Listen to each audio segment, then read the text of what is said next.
My name is Don. Good morning. I'd like to welcome you all to the Virginia Science Olympiad annual meeting. My name is Don Tom Nguyen, the chair of the VASO board for the 2021-2022 school year. Today, you'll get to hear about VASO's year in review, the accomplishments that we achieved this past year in both Division A and Divisions B and C, and what our current plans are for next year. Before we get to that, I'm going to introduce to you my fellow VASO board members. Our board consists of even year and odd year members serving staggered 2-year terms. We had 3 even year board members up for re-election this year. Myself, Leah Pulick, and Alan Borhauer. We also had another familiar face up for general election as an even year board member, Karen Emmons, and a special election to fill a 1-year term for our odd year board for Anbu Vijay. Thank you all for taking the time to submit your votes to elect members to our VASO board. Of the voting members, a simple majority was met for all members of the ballot.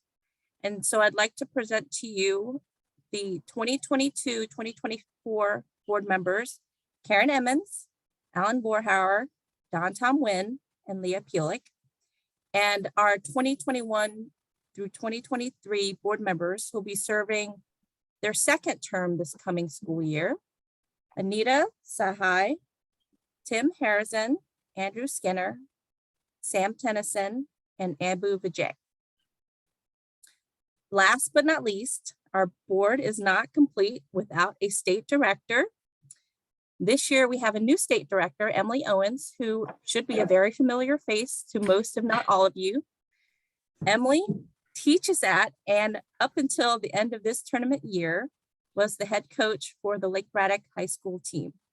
She also previously wore several hats for the VASO board, including as a regional tournament director and a member of our appeals team.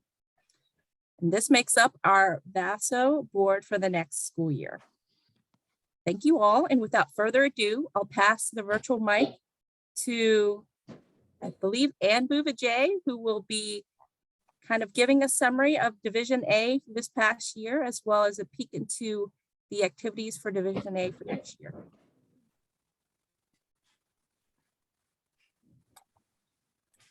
I don't see her on the list, so I'll go ahead and speak up. Alan. So this is Alan Borhauer, and I help run Division A. This year, I am stepping back just a little bit, and Anbu will be our tournament director.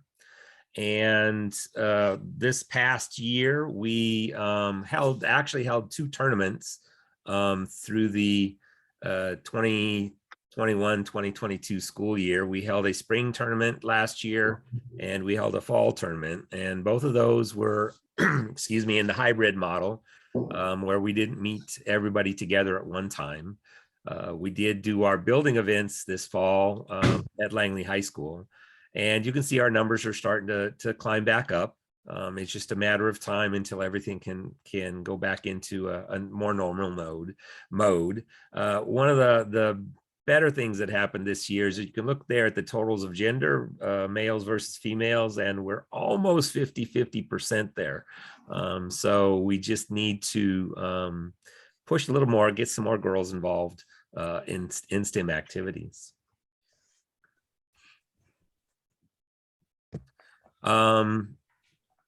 So next year, we're going to continue with a hybrid tournament. We've set aside 2 days, 1 day for building events, 1 day for virtual events. We're also going to have the testing events, sorry. We're going to have the testing events done again at the home schools or a common library or wherever the team decides that they want to be together. It will be important that everybody is in the same room at the same time for their testing events. And then our building events, right now we're still looking to hopefully use Langley High School. We'll see what happens. Really can't schedule anything until July 1 here in the school system. The rules manual, we're working right now as hard as we can to finish up the last few rules. and that's going to come out in July. As you can see, our tournaments are a little bit later this year. They're after the time change, so that may give teams a little bit longer to study.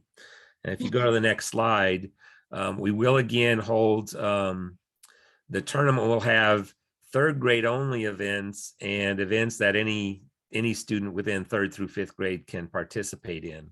And we do this mostly because coming in as rising third graders, they haven't had a chance to experience what Science Olympiad is. We don't want to put the pressure of them having to compete against fifth graders who've done it for 3 years or are on their third year of competition. So we always set aside some things for third graders. And that's what Division A is up to this year.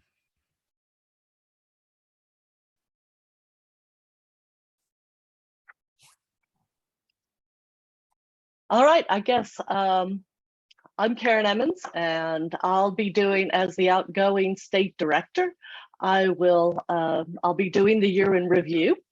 So Division B, C, 5th through 12th grade update. Can we go on to the next slide? Thank you. So these are our statistics. And you can see, if you look up at the top bar graphs, of course, we had a huge dive during the pandemic in 2021. And in our recovery year, we're almost back to the levels. And thank you to all of you for your enthusiasm and support to make that happen. That's very exciting for us. Looking at our own demographic information too, just like Division A, we're very close to 50-50 female, male. And we also, and actually in the high school division, in Division C, we're more than 50% girls. So that's an exciting statistic for me and close to my heart. So as I said, we had a 17% increase in teams this year. Nationally, there was a 23% in teams. That's not a complete recovery for nationals, right? Given the national pandemic decrease of 42%, but it's a good big step back for them. They're really low. Where they really are still struggling is in Division B, right, where a lot more teams were lost in the pandemic. Our virtual pandemic decrease was 18%, so we didn't have as far back to come back from where they had 42%. So as I said before, we're nearly recovered back to pre-pandemic levels. And just as an exciting statistic, Virginia is the 10th largest program in the United States. So we're the 8th biggest in Division B and the 11th in Division C. Just as an overview of our tournament year, we used a hybrid model, as I think all of you know, for our regionals, which meant that we had a written test day in late January, and then that was followed by 3 different device days for the students to get to show off their bills and be judged in person. And it was the device days that judged which region, or which decided which regional you were a part of, because that makes a whole bunch of sense when you think that when you judge devices in person, so many things are dependent upon where you hold it, like ceiling height or the hallway that you run Wi-Fi lab in, or those kinds of things. Thank you, everyone, for your tremendous enthusiasm and support to make this work. It was risk. We didn't know what we were coming up to, and we didn't know what COVID numbers would look like. I'm very grateful we did that, because as you all probably recall, back in January when we were coming up on written test day, the COVID numbers were really leaping up. We also, as I think back to that day, I think that about the week before, where we were all very worried about a huge snow that was supposed to be coming in Northern Virginia, which actually did finally veer off, and we didn't really get with that. But I want to thank all of you coaches who were on that call with me as we discussed it and debated what we could do. And it was your creative thinking and your commitment to making it work and to figuring out how to be able to virtually proctor that made the written test day work. So I am very, very grateful about that. Our regionals under this model were able to be a lot larger than they are when we are in person, because we didn't have to have as many teams in one place at one time, find as many places to put teams. We didn't have to figure out how to accommodate so many more teams in a lab. So that was also a nice boon for us. And then, of course, and you can see the specific device days, how many teams we had coming through for those. And then the state tournament, we were all excited to be in person. Even though we did have a little weird weather, it was just a treasure to be back together. So thank you for everybody's excitement and also your willingness as we were trying to figure out rooms and then not team rooms. We all had to be a little bit flexible, and you all worked with us wonderfully on that. I cannot thank you enough for all of all you've given this year to make it be so successful. Next. All right, actually that's just a picture slide, so we can go ahead and move on. So the things that I'd like to celebrate in particular about this year, in addition to everybody's enthusiasm, is that we had a Northrop Grumman grant. They gave us $5,000 grant to be used specifically for the registration for the high free and reduced lunch percentage schools. And it was enough to allow VASO to reduce the registration cost for those teams to nearly zero, which was exciting for us. We had 10 schools took advantage of that, and 2 of them were new schools. So that was wonderful as well. And there's nearly half of that grant left, right? When it is given so specifically for one thing, we can't use the money for other things. So we have some remainder to that grant to be able to roll over to next year.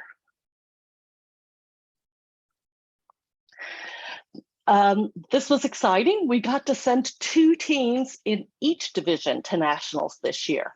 Now we did that, the way that works, for those of you that are not familiar, 60 teams are invited to nationals, which means that the biggest programs get to send 2 teams. In Division B, we're the 8th biggest, so we easily qualify to be able to send a second team to nationals. And again, we sent Longfellow and Cooper, and they did a marvelous job. Very proud and excited for them. In fact, I think Longfellow maybe placed the highest they've ever placed, which was 5th overall, and Cooper was, I think, 13th. An impressive performance from both of them. But in Division C, we're the 11th biggest, and we're not eligible for 2 bids then. And so when Lake Braddock High School won the state tournament in Division C, they were slated to go their first time, which is very exciting, and congratulations to them. But 2 other states declined to send teams to nationals.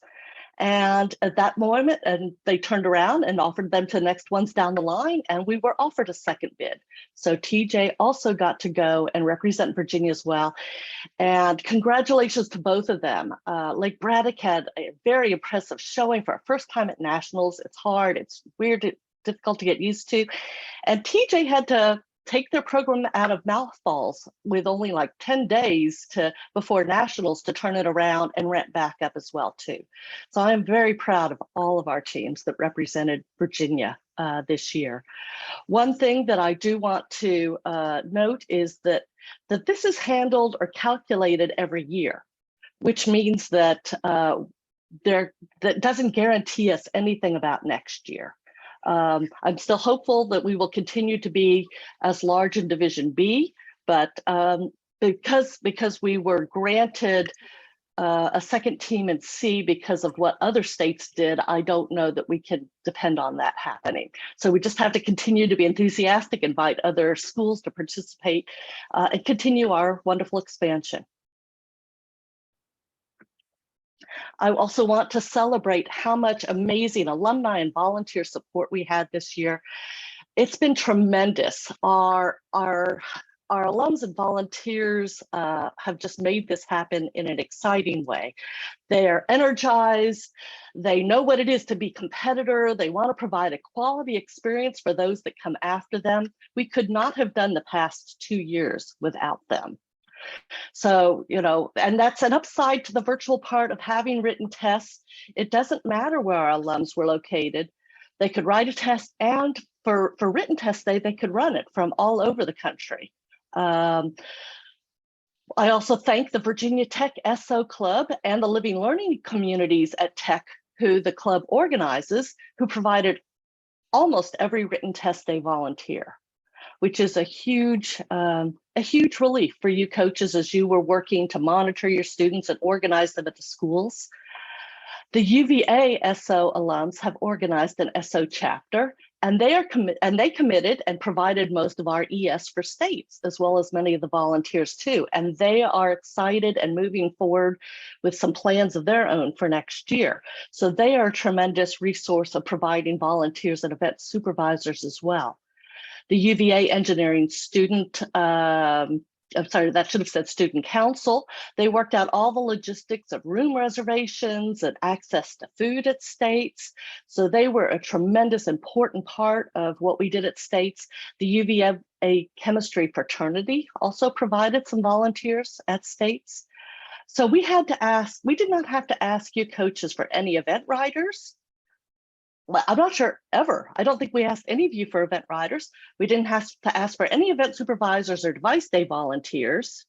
We did have to turn around and ask for some in-person volunteers, the timers and extra proctors and some of that for in-person states.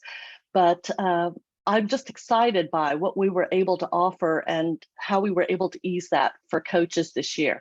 Thank you also to those of you who did volunteer at States and were some of those timers and got to see some of behind the scenes of what it's like to be at a tournament. It takes a lot of people to run an in-person tournament. All of you are wonderful. If any of you alums are watching, we cannot thank you enough. You are an integral, important part of our organization. So thank you for that. Social media. So if you're on social media, this has been an exciting thing this year. Last summer, one of our volunteers, Kira Emmons, yes, you might recognize the last name, put forward a proposal to the board to increase VASO's social media presence. And we've been very excited to have her running our first ever consistently active social media presence. So if you don't already, follow us at VA Scilympiad, so Virginia VA Scilympiad on Facebook, Twitter, Instagram, LinkedIn, on the channel of your choice or the platform of your choice. And if you're watching this recording on YouTube, then be sure to subscribe to our channel while you're here. But particularly while we've been separated by COVID, it's been wonderful to have this as a way of connecting and building community online. So Kira asked me to share with you how much it makes her day when she sees schools sharing our post about the MySO leaderboard. All of us at VASO and on the board are excited when we get to see photos of teams having fun together or parents rooting for their kids through social media. When we get to see a volunteers' colleagues' comments to congratulate them on winning a Volunteer of the Year award.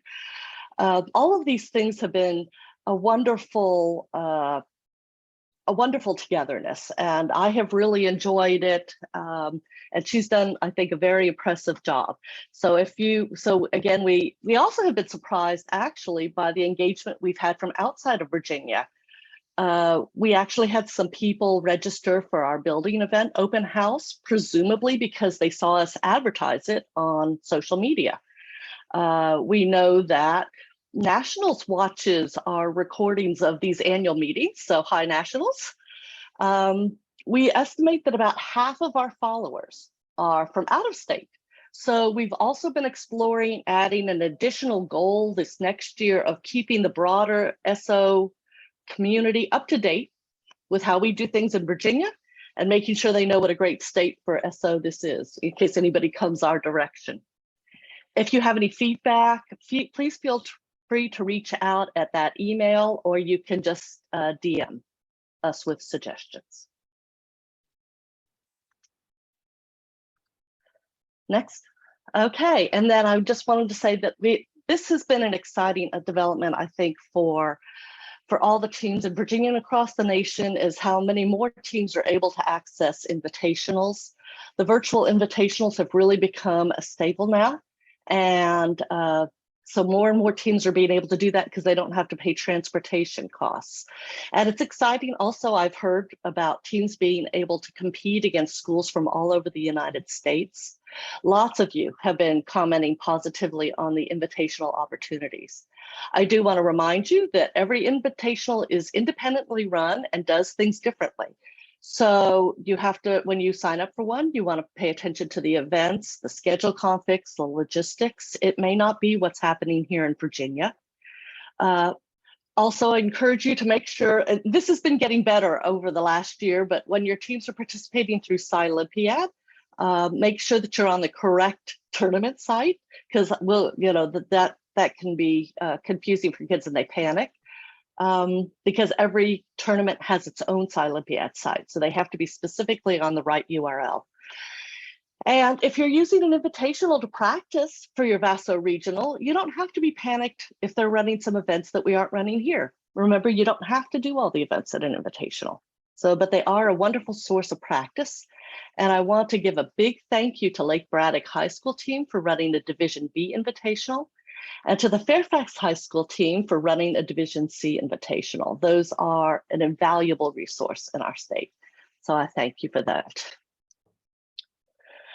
Now, as we move on, I'm gonna pass the mic and the torch on to our next state director, who I know is gonna be wonderful. I'm gonna take just a moment and say thank you to all of you who have been supportive and for your lovely, kind comments, emails, notes. I treasure them, and I look forward to continuing to work with you as a board member, as the next treasurer, and I'll see you all at tournaments. So now I pass this on to Emily Owens. Thank you, Karen. So let's get started talking about next season, because I know that for a lot of you, you're itching to see that event list.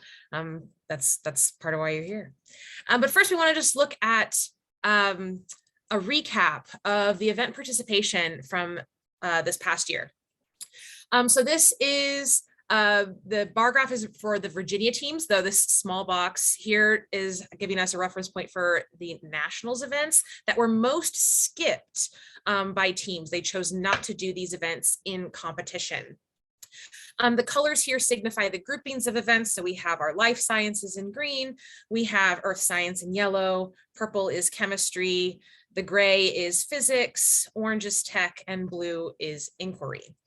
And this black bar here across our graph is showing the average, which was a 23% overall of events that were skipped in Division B, and you'll see Division C in a slide here in a second. So notably, looking at this for us, our two most skipped events at regionals for Virginia were Storm the Castle and Mission Possible, two of our build events. And we kind of recognize that this is part of, us getting back into builds after having a year off, especially for programs that saw a lot of turnover of students. You may have had students that had never built before, never done Science Olympiad before, and it takes a little bit to get back into it. So those were our two, pretty intensive events in terms of those building skills that we saw teams electing to not do. That is consistent with one of the nationals most skipped ones. Mission Possible was second for that, but we also see Witty and Ping Pong Parachute was on their national most skipped list. One thing I want to note about Division B before I show you Division C is that Division B may seem high in terms of choosing to forego some events, but just a reminder that Division B is more often to have schools that have second or third teams that are much smaller, instead of the total 15 team members might have a more reduced number just because they want to, offer the participation opportunities, but don't necessarily have the full interest for a complete second or third team. So that is factoring in here a little bit with that. Here's our Division C. Our overall percentage here of event skipping was 12% for Division C, and we see some kind of sister events in Division C that were the most skipped. That would be Trajectory, which I think of as like the sister event to Storm the Castle, and then Gravity Vehicle. Again, 2 of our builds. We were very, very excited to be able to bring builds back. We knew that was a huge priority for you all for this last year because we missed it so much when we were fully virtual. And but again, we know it takes a little bit to get back into it. So hopefully, as we commit to continuing to keep those builds in, that we'll see that participation get back a little bit to where it may have been before. For the Nationals most skipped, we've got Wi-Fi Lab, Witty, and Detector Building. And one thing that I think is notable about some of those events, right? Wi-Fi Lab and Detector Building are hybrid events, but we had a pretty good showing in a lot of our hybrid events. It's About Time is also another one of those.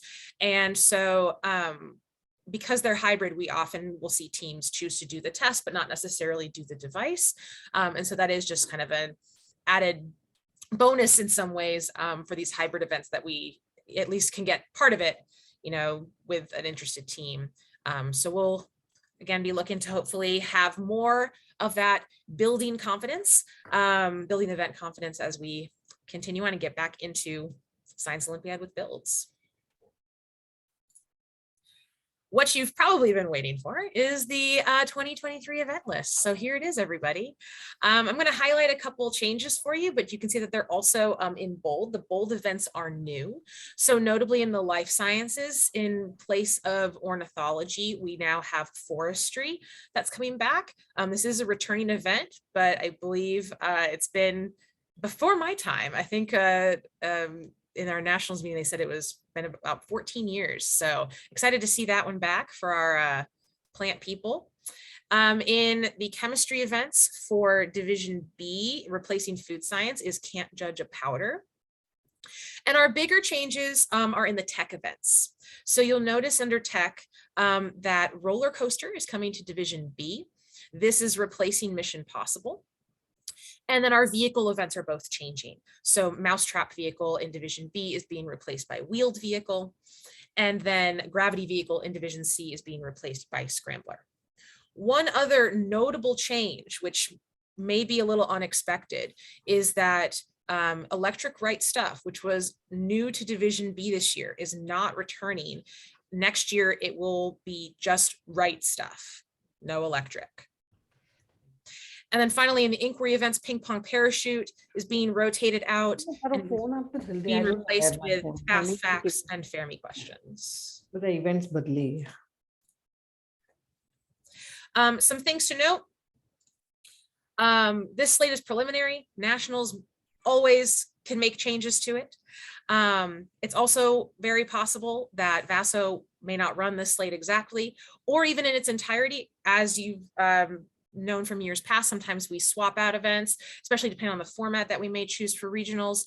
We may choose to make some events states only, and that information will be published in September once we work out our 2023 tournament logistics and meet as a board in August. But you'll get all that information when our season really kicks off, which is, in my mind, kind of heralded by the release of the rules by nationals in early September.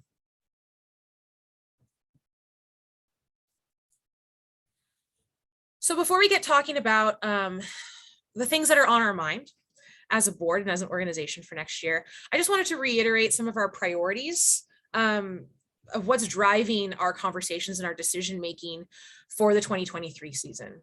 So our big priorities are, first and foremost, listening to feedback from you all about what's worked in the past 2 seasons, what you'd like to see moving forward from coaches, but also from volunteers and other stakeholders, including our venues, trying to make the best decisions we can for our tournament format, because now we have so many more options and considerations than we had, pre-pandemic.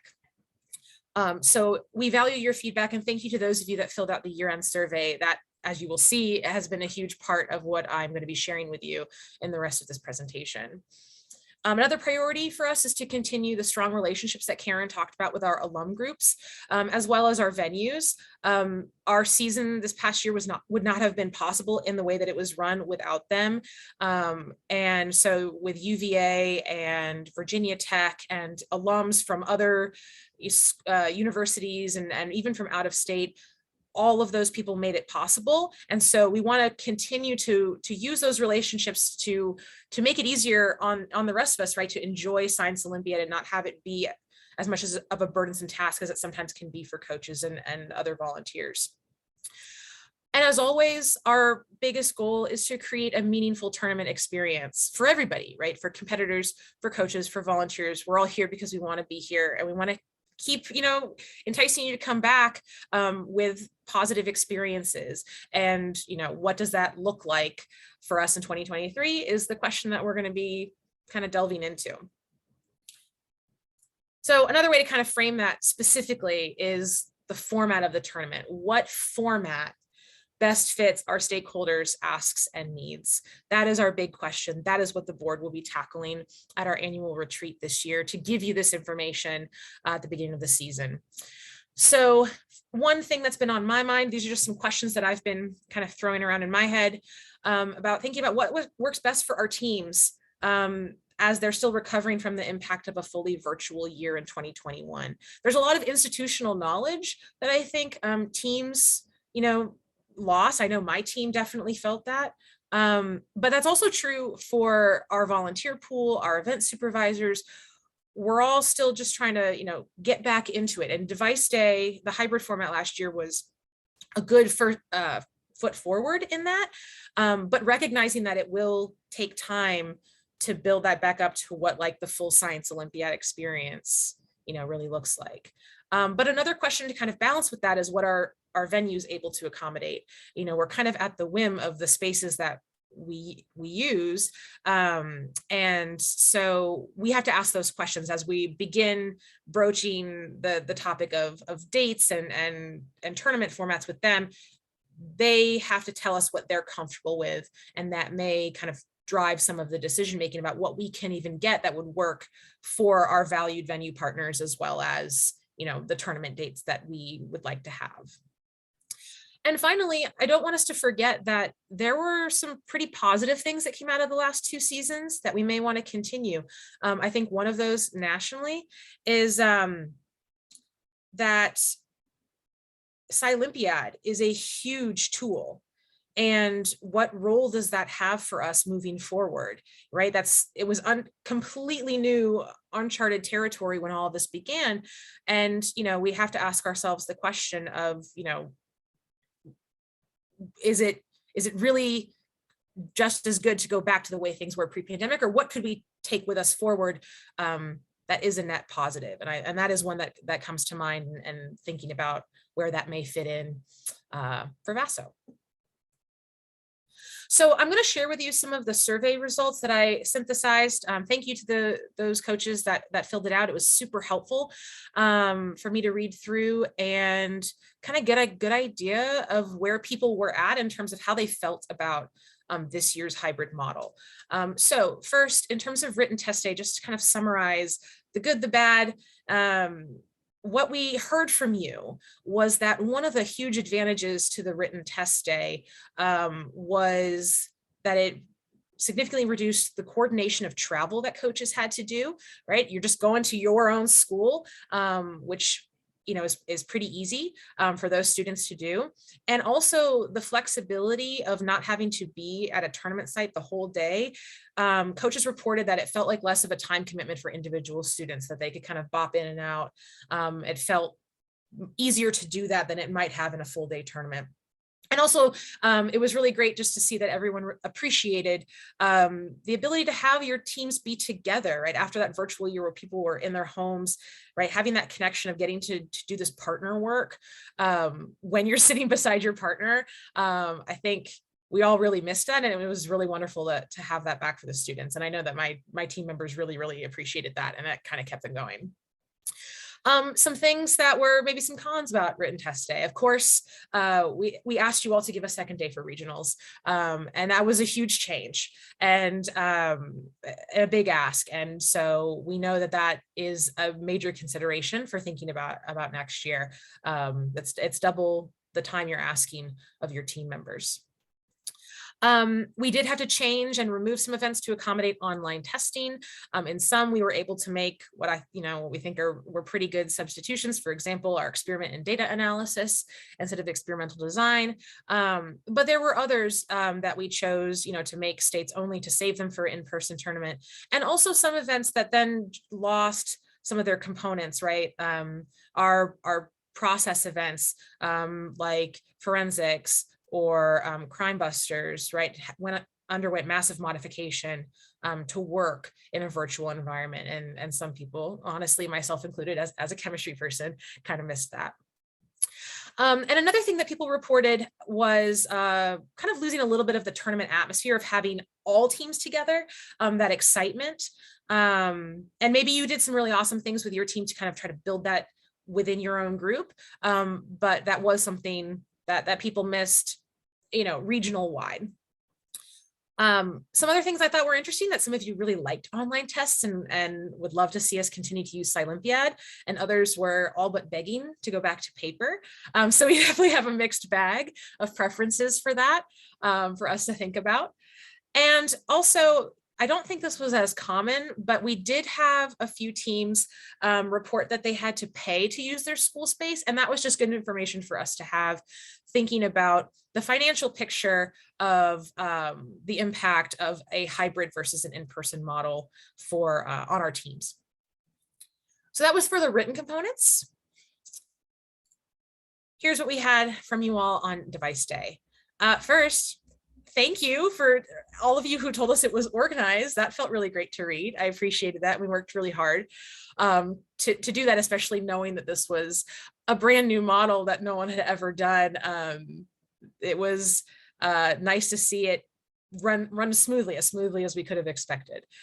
So thank you for that recognition. A lot of you reported that you liked not having conflicts to juggle with written test events. And I think what you meant by that was, as a coach, you have to, when you're in an in-person tournament, you have to look at your schedule when you're signing up for your build events and see when the two partners for that build are not testing in a written test to be able to go test their device. And the device day alleviated that entirely. You didn't have to think about it. And you guys reported that you liked that. Also reported that teams, got to be in person to cheer their other team members on. And also that meant that they weren't in written tests. So the entire team could cheer on everybody. And that's something that doesn't normally get to happen.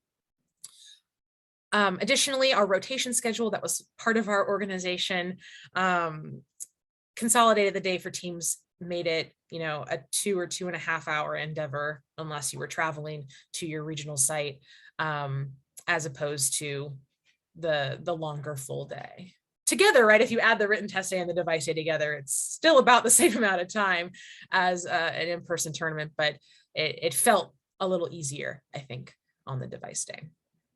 Some cons, we fit a lot of teams into our device days, as you saw from Karen's slide, reporting the numbers that went to each of the respective device day sites.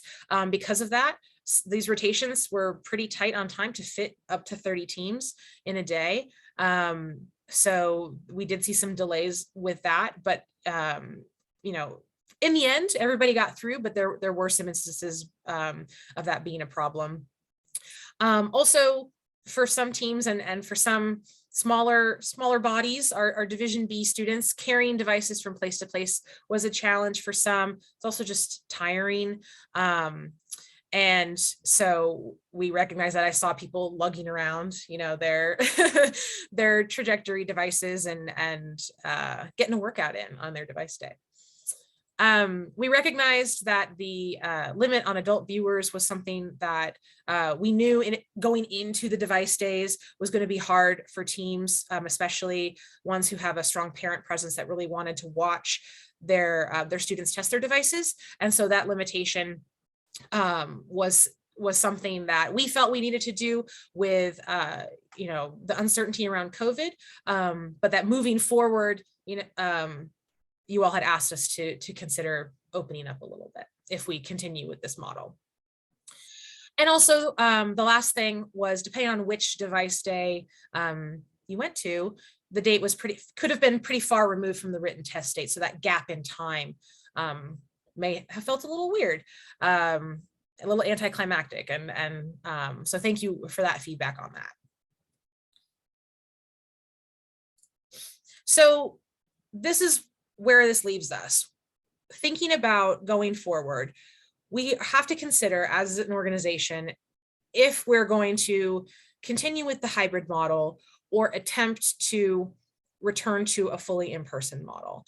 And so I wanted to share with you some thinking on that, both from the data that you all provided, but also where we're at and some considerations that we're going to have to discuss as a board when we are making these decisions in our annual retreat. So let's start with the hybrid model, the model of last year. 78% of you who filled out the survey were neutral or even happy about the idea of a hybrid model for regionals next year. And some huge advantages of the hybrid model include the use of our amazing alum resources. That regional written test day was able to happen the way that it did because of our Virginia Tech students. And that resource is amazing, right? The alleviation of the asks on you all for event supervising and grading and other volunteers was facilitated by those students. And I want to continue that partnership with them. And this is going to be, it would be the easiest way to do that. So we have to think about that and like what role we can still use those students in, because they frankly made our lives so much easier and it went so much more smoothly with them.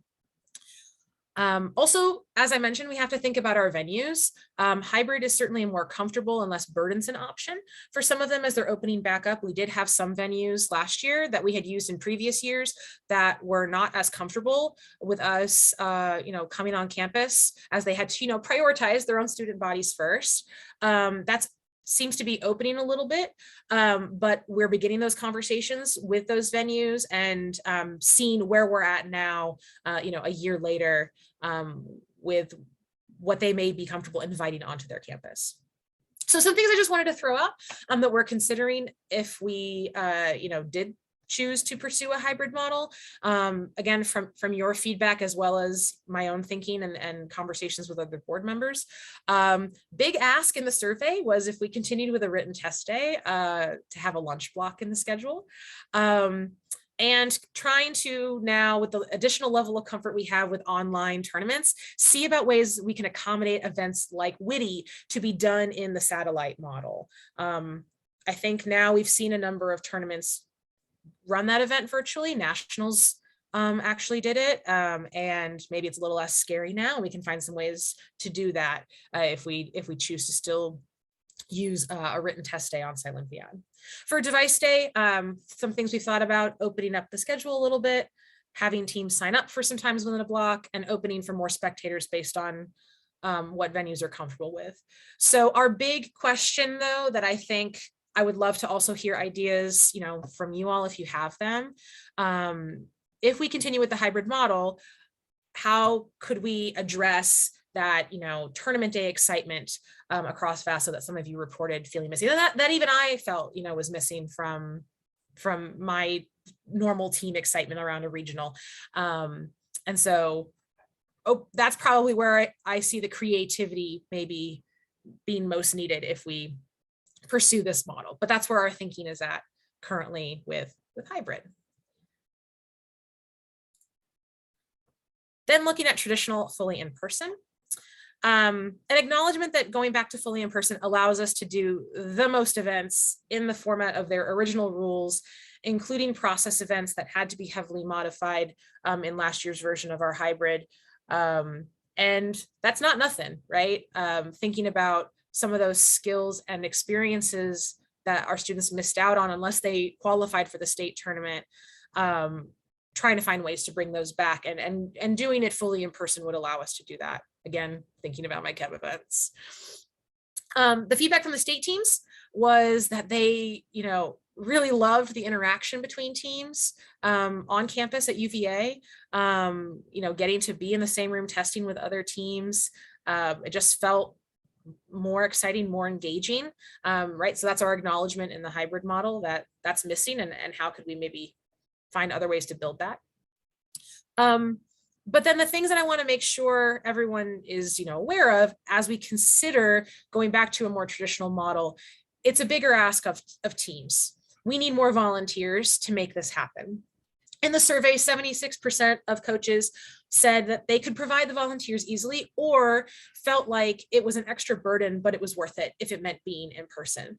But that other 24% found it to be something that might preclude them from competing, or might be a bigger ask than they'd be willing to accommodate, and that they preferred hybrid for that reason. So trying to figure out, how can we not dissuade teams from competing if we went with this format. And then the biggest thing, honestly, with a fully in-person tournament is the cost and the space. Renting more space and using more physical resources. You're using chemicals, you're using equipment, we're copying tests, all of that. It's just more expensive. And so that could impact registration fees. 73% of you said you'd be willing to pay an increased registration fee in this particular case. But again, we have about a quarter that are saying that could be a problem. Trying to, again, not have that be a barrier for teams to continue participating. I had mentioned this before, though, of, it's been a little bit since most people have done a fully in-person tournament. If you went to state, that had been your first one in a while, but of course, not all of our teams travel to Charlottesville for that. So if we do return to a fully in-person model, our big question will be, what supports will we all need in order to replace that institutional knowledge that we lost over the past 2 years? It takes a little bit, even for coaches, right, to get back into what an in-person tournament means. It takes a little bit for VASO to get back into it. And of course, we have more and more students that will now not have had that experience to draw back to. And so how can we support our teams if this is the model that we use going forward? So I hope that gives you a pretty good picture of where our thinking is at. And hopefully you see that we're listening to the feedback that you're giving. We're trying to figure out what is going to be the best curation of scenario to maximize the experience and environment of what we love about Science Olympiad, with the realities that we face, both in cost, in personnel, and also just not trying to overwhelm our teams, our coaches, and our other volunteers as we kind of return to more normal life, but realizing that normal doesn't exist anymore. To give you an idea of what Nationals is doing, just kind of a check-in with them. One thing that's not listed here that I did want to mention is Nationals is expecting more in-person stuff to happen. They, as you'll see here, the 2023 national tournament will be in person at Wichita State University in May. But they fully expect there to still be a strong satellite presence for invitationals. As Karen mentioned in her invitational slide, there's a huge benefit that schools have seen to going to virtual invitationals. You get to compete with teams from across the country. You just get more practice without having to travel. And it's also proven to be a good model for these universities that are often hosting them, though other high schools, of course, host them as well. But just wanted to plant that in your brain that we're probably still going to see a mix of models nationally. They are also going to continue with MySO online for our individual student competitors. We had a number of Virginia competitors do MySO this year and make it to the leaderboards, which was exciting, and love to see those social media posts from Kira every month when that happens. They are sunsetting the mini tournament format, which was doing virtual at home. That will no longer be considered an acceptable tournament format. And in fact, this past year, it was not an acceptable tournament format for state qualifying to go to nationals. So that's just going to be completely removed, and they're going to be allowing moving forward satellite and in person. They are looking at ways that they can provide more resource support, especially in Division B. In our recent state directors meeting, there was mention of specific event resources that they were looking to provide for purchase, as well as additional like workshop opportunities. So they're looking at trying to expand more of what's available directly from them to help kind of kickstart, programs that, maybe don't have that, like, again, institutional knowledge, history of what it's like to, prepare for an event, notes to start with, etc. And I mentioned already the national tournament will be in person at Wichita State, which is fun. My first year as state director, it'll be in my home state of Kansas. All right, so I wanted to give you a minute to kind of process everything I shared with you and give you a chance if you had any thoughts that you wanted to share. You're more than welcome to drop them in the chat or share them, as feedback over email with me. I know that it's a lot for us to think about. We don't have, definitive answers for you right now, but wanted to give you where we're at in our thinking, and would love to have your thoughts be a part of that. So if anyone has anything.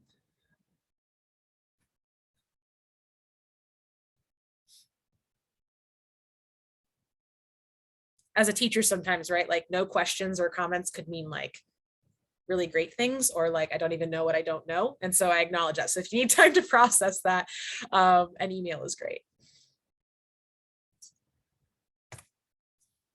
All right, financials, giving you a report of where we were at in 2021 and 2022. So our fiscal year ends in June. So this isn't entirely complete, but it gives you a good idea of at least those 11 months. So just to also kind of give you a picture of what we expect June to add on, we anticipate additional costs of about maybe $1,200 to close out the year. So on the right-hand side is our budget, what we had anticipated, and then on the left-hand side is our actual to date. So you can see that financially VASO had a very successful year. Though we didn't actually budget for that. We had actually budgeted and priced registration for a loss because we'd had such a good year for 2020, 2021. We had such a large gain because virtual is cheaper. And you'll see that that's going to kind of be the theme of the financial picture here. But so acknowledging that we budgeted for a loss, but we actually ended up, with net positive, and that is due to the generosity of some donors. And you can see that listed in the revenue and other support, the individual donations made our increase in net assets possible. And so we thank those individuals for donating and making this possible here. So one thing we want to point out is that with a year off from using any venues and then moving to the device day venues as well as the in-person tournament at UVA, we're seeing across the board the impact of both inflation as well as just in the change of fees, additional cleaning fees and things added on to facilities. So that will continue to be one of the main things that we have to look at in deciding not only what format we host our tournaments in, but where we host them.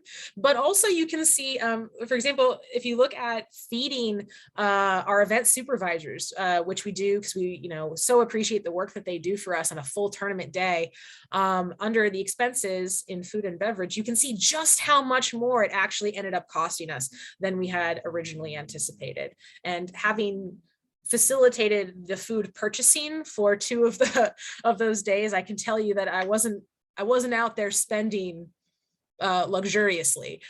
So that is a reality that we are going to be dealing with moving forward. We're always going to try to keep costs in line as an organization, but it is a balancing act. And so again, that reality is the more in person that we are, the higher those facilities, travel, supplies, food fees, all of those things we're going to be higher, the more in person our tournaments are. And so that is the conversation that the board will have based on the model that we use, how that plays out in the registration fees and what we ask of you all. So some things to look forward to. First, enjoy your summer. You deserve to rest. I'm saying that to you and to myself as a coach. You guys put in a lot of hard work doing the hybrid model this year, even though a lot of you said it was easier on you. I still know personally it took a lot out of me just to like get back into it and like be present and in person at a tournament. I don't think I've ever been more tired than I was after the state tournament. Some other things, please share your thoughts. You can share them with me via email, emilyowens@virginiaso.org if you have more after today, or even if there was just something that you felt like there wasn't a place for you to share on the year-end survey. We are meeting as a board in early August for our retreat to make these big decisions. So those thoughts that you have before then, if you would like to share them with me, I'll read them and I would appreciate that.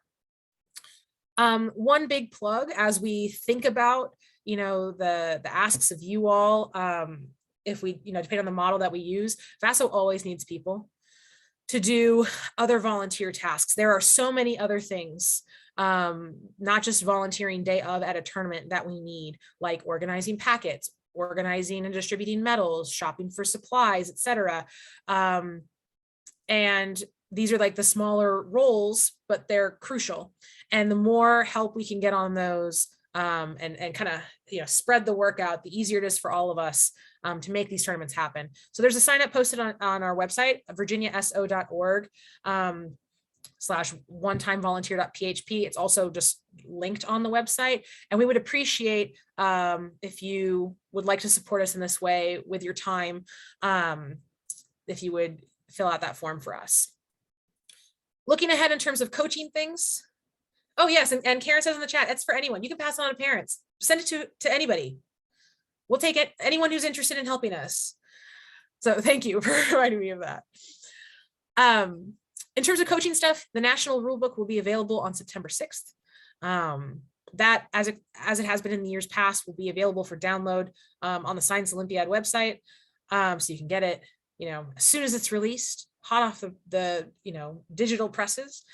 And we will have a late August, early September virtual meeting with other updated information about what we're doing.